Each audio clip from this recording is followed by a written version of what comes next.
Yo, bien ou bof? Bon, aujourd'hui il n'y aura pas de blague, pas de bim, tout ça. J'ai pas envie de me faire chier à monter une vidéo pendant 3 heures ou 4 heures même pour une équipe pareille. Inutile de dire pourquoi, je pense que t'es déjà au parfum. Maintenant on est là, bah oui on est là, on est obligé de toute façon. Je suis mon club quand même, contrarié ou non. Donc après cette vilaine défaite en Ligue des Champions face à Dortmund, même leur blaze il me fait chier. Le PSG retrouve le championnat à l'occasion de la réception des Ragondins de Bordeaux. C'est donc l'occasion pour le PSG de se relancer et de préparer les importantes échéances à venir, notamment les 8e de finale retour qu'on attend tous. Les Ragondins, eux, ils étaient sur une bonne série, du coup ils pouvaient rêver d'un joli coup. Et on a vu qu'ils ont presque failli réussir leur coup, les bougres. Donc hier soir, le PSG a évolué en 4-4-2 avec Cocorico, quelle erreur, Fardo Silva, Kipembol, Juman Bernard, Verratti-Tan, Marquinhos, Neymarvel, Angel Di Fiesta et pour finir Mbappé-Tard et Edinson Cavavin. Tu auras remarqué que là je suis craint de faire allusion au stigmate de l'avant-avant-veille et malheureusement je crois qu'il y en avait encore des restes sur le terrain. De toute façon là ce qui s'est passé c'est dû à des restes de la Ressois ou alors c'est peut-être les Ragondins qui leur ont ramené quelques spécialités locales, c'est possible aussi ça. Bah quoi, qu'est-ce que t'en sais, c'est possible, est-ce que t'étais dans le vestiaire toi? Eh bah moi non plus, t'es marrant toi, on sait pas, c'est possible. Voilà, ça y est, ça recommence, j'ai dit que j'allais rester sérieux et en fait je pars déjà en chips, c'est plus fort que moi. Bref. Mais j'avais dit que j'arrêtais ça aussi, pinaise. Je te jure, je croyais bien que je suis atteint. Peut-être qu'en vraie vérité, je suis un vrai gogol pour de bon. Et alors, que je n'ai bref. Bon alors dès le début du match, les hommes de Tomato Trouel monopolisent le ballon comme souvent. Et bien évidemment, c'est en grande partie grâce à Verratti-Tan. Ah bah oui, mais en même temps, quand il est là, Marco, ça sent. Et tout avait bien commencé jusqu'à que le marabout décide de s'en mêler. Et oui, car en effet, à la 16e minute, c'est Fiasco Silva qui se blesse. Si on doit mourir sur le terrain,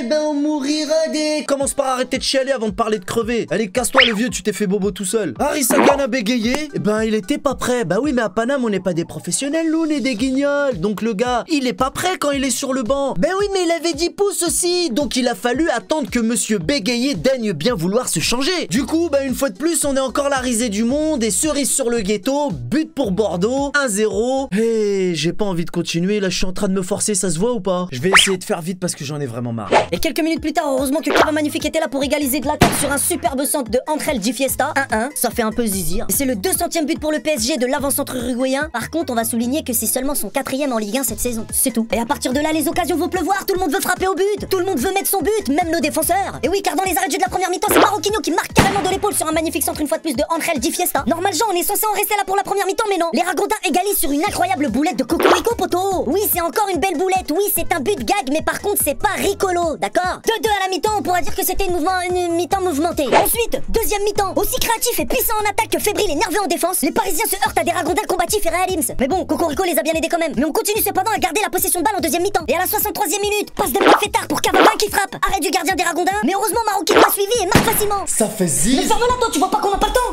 Donc là ça fait 3-2, mais 6 minutes plus tard c'est Cava Magnifique qui donne un caviar à Mbappé-Tard et le but est grand ouvert et bim, et ça fait 4-2 je crois. Ensuite t'as Icar Discothèque qui rentre à la 76e minute à la place de Cava Magnifique qui sort sous des applaudissements mérités. On précisera tout de même qu'il a bien merdé sur certaines actions qu'il aurait dû marquer. Et à la 83e minute les Ragondins envoient un missile dans la cage de l'Espagnol qui punit joliment le relâchement des Parisiens, ce qui relance le match. Mais comme je monte pas les notes, c'est que j'ai pas le temps, on passe directement à la fin. Et le match se termine sur une exclusion de Neymarvel à la 82e minute sur une faute inutile.